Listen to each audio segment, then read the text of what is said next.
Yeah, so you read the topic right, and the evidence indicates that.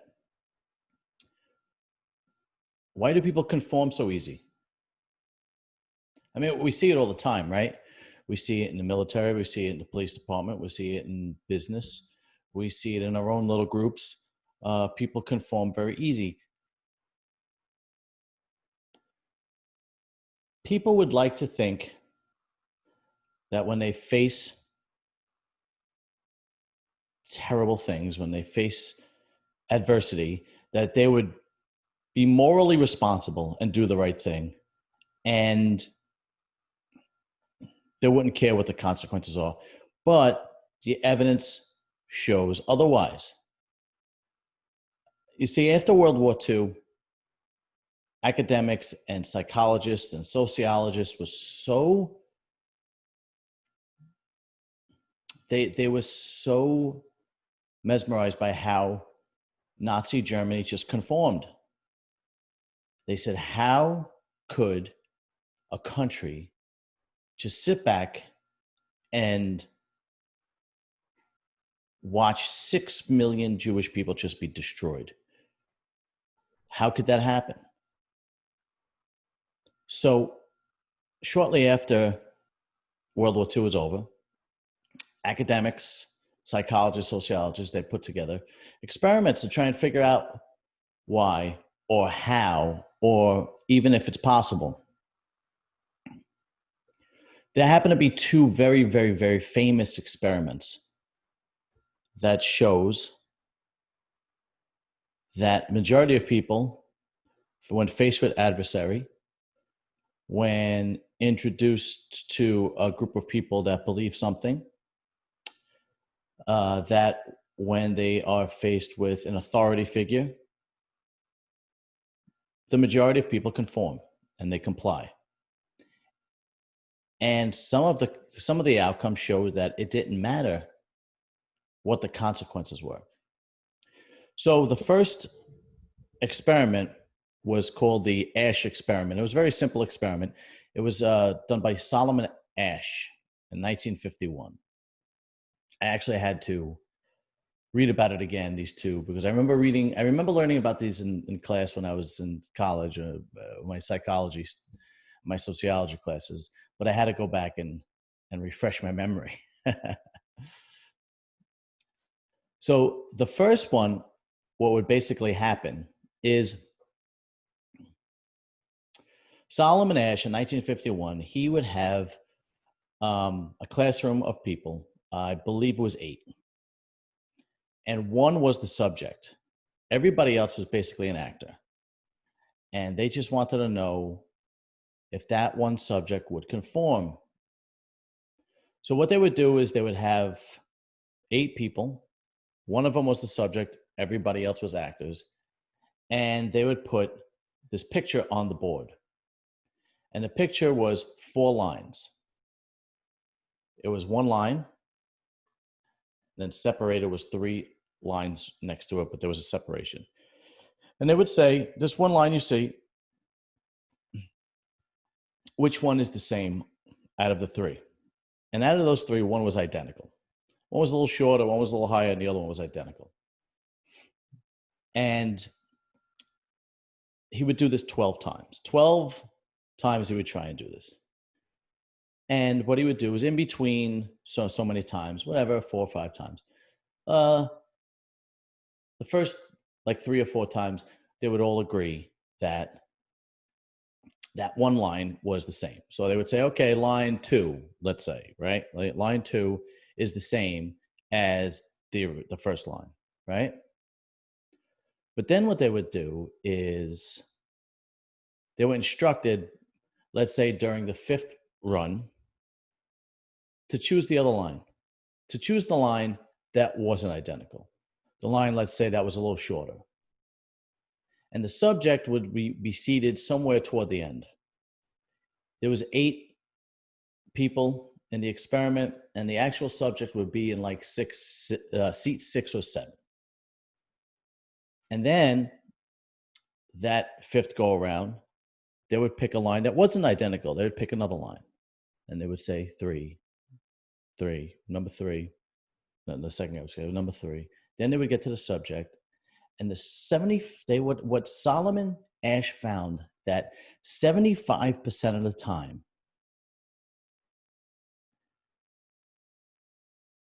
that one person would say, oh yeah, it's number three. They would, you could see it in their reaction that they wouldn't know why people picked that one, because they realized that it was wrong, but they just wanted to go along with the group. If everybody else was saying yes, they was like, well, okay, well, yeah, it's number three too. So what this experiment proved was that people conform very easily with very little, push, if you will, with very little influence. Just that little influence that everybody else was saying, the wrong thing. So he said the wrong thing because he wanted to be part of the group. And again, when you think about this, we see this all the time, right? We see this, constantly. Why? Why do we do it? Well, because it's easier to go that way. We don't want to be against the group. It is our nature to be part of a social group. If you're not part of that social group, then there are consequences, right? There have been plenty of times where somebody stood up and said, no, that's wrong. And he had to suffer the consequences, whatever the case may be.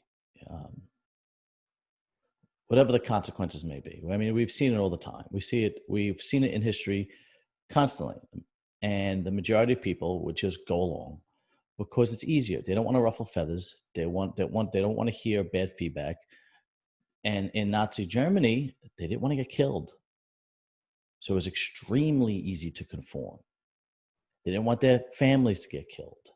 So it was extremely easy to conform.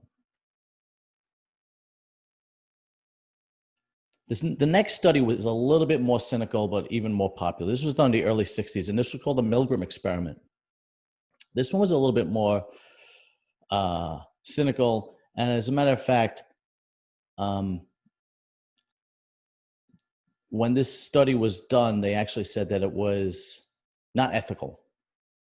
So let me explain. So you have a Professor Milgram, that was conducting this experiment, and he would hire somebody, an actor, if you will, and he would have him set up with these electrodes. Okay, he would have these electrodes set up, and he would have a wall, and he would sit behind this wall, and this actor would sit up with these electrodes. So then they would bring the subject in. This is the subject is the person that the professor is studying.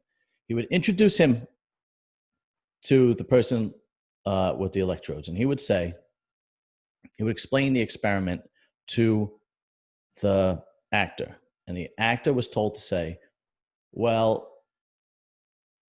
I hope nothing happens to me. I have a car condition. Is this gonna hurt me? He said, it might be a little painful, but it won't hurt you at all. So let me explain. The professor has set up what looked like a electric shock machine. Electrodes were put on an actor. This electric shock machine did not shock anybody. It did nothing, right? But it was labeled 15 volts all the way up to 450 volts. So it'd be 15, 30, 50, 60, all the way up to 450 volts. And everybody knows that if you get up to 450 volts and shock, that could be very deadly, right? But this was all a mock experiment. This was not actually electrocuting anyone. But the subject was told that it was. And the subject could not see the actor. There was a wall there in between them. But they met each other previously, and they made sure that they knew that the actor had a heart condition. Okay. So the subject would sit at this mock electric shock machine, and he was told to ask a question to the actor, which he also thought was a subject in the experiment. If he gets it wrong, you have to give him a shock. You start off at 15 volts, and every question he gets wrong, you can work your way up. What the actor was instructed to do was, once you get to about 100, 125 volts, he would start screaming, please stop. I don't feel good. I don't want to get me out of here. I'm in pain. I don't like this. And the professor would be sitting there, and the subject would be saying, or going like, should I continue? The professor would say, yeah, continue, go right ahead. And then he would continue. Well, the numbers that the professor came up with were astounding. The actual evidence that people would just conform to an authority figure was astounding. 60% of the people went up to 300 volts. No. Let me correct that. I'm sorry. I apologize.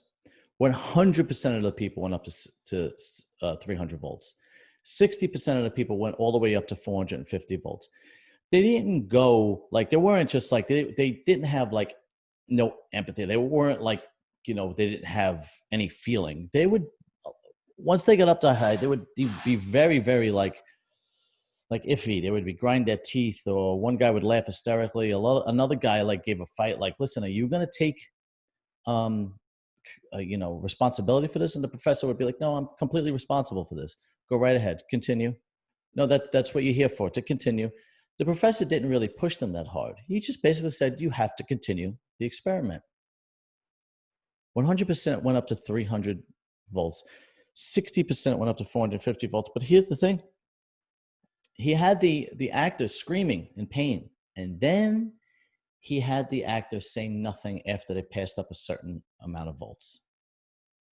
I'm pretty sure it was 300 volts. Once they got to 300 volts, he had the actor say nothing.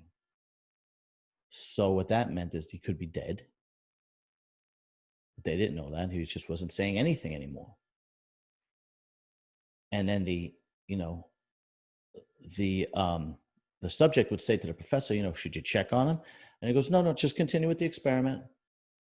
60% of them went all the way up to 450 volts. That could be deadly with no more screaming or carrying on in pain.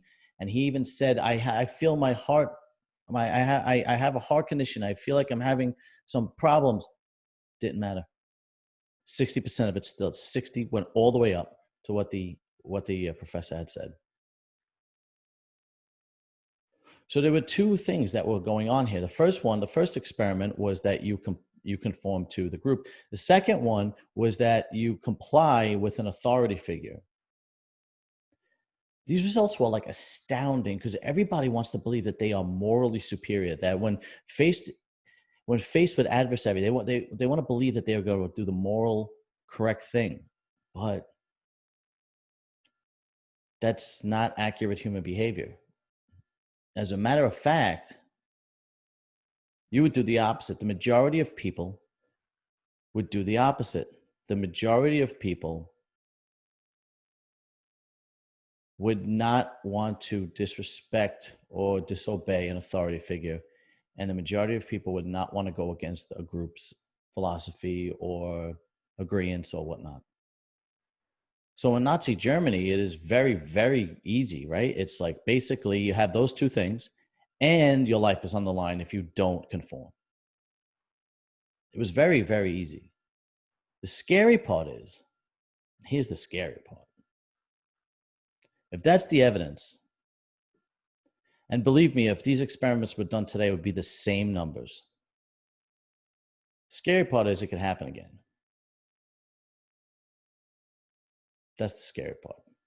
So yeah, if you were in Nazi Germany and you were a German during World War II or during Nazi Germany, odds are you would conform and you would be a Nazi too. A decade earlier, psychologist Stanley Milgrim had also looked at how we respond to authority. In order to understand how people were induced to obey unjust regimes and participate in atrocities such as the Holocaust, he set up an experiment. Volunteers were told they were taking part in scientific research to improve memory. Would you open those and tell me which of you is which, please? Teacher. Where? Teacher. Separated by a screen, the teacher would ask the learner questions in a word game and administer an electric shock when the answer was incorrect. He was told to increase the voltage with each wrong answer. Cloud. Horse, rock, house. Answer. Wrong. 150 volts. Answer, horse. Oh. Experiment, that's all. Get me out of here. Get me out of here, please. Continue, please. Go right on. I refuse to go on. Let me out. You refuse to go on? The experiment requires you continue, teacher. Please continue. Participants didn't know that the learner was really an actor and the so-called shocks harmless. You're going to get a shock. 180 volts. Oh. I can't stand the pain. Let me out of You here. can't stand it now. I'm not going to kill that man there. I mean, who's going to take the responsibility if anything happens to that gentleman? I'm responsible for anything that happens here. Continue, please. All right, next one. Slow. Walk, dance, truck, music. Two-thirds of volunteers were prepared to administer a potentially fatal electric shock when encouraged to do so by what they perceived as a legitimate authority figure. In this case, a man in a white coat. 375 volts. I think something's happened to that fellow in there. I don't get no answer. He was hollering a less voltage. Can't you check in and see if he's all right, please? Milgram's findings horrified America. They showed that decent American citizens were as capable of committing acts against their conscience as the Germans had been under the Nazis.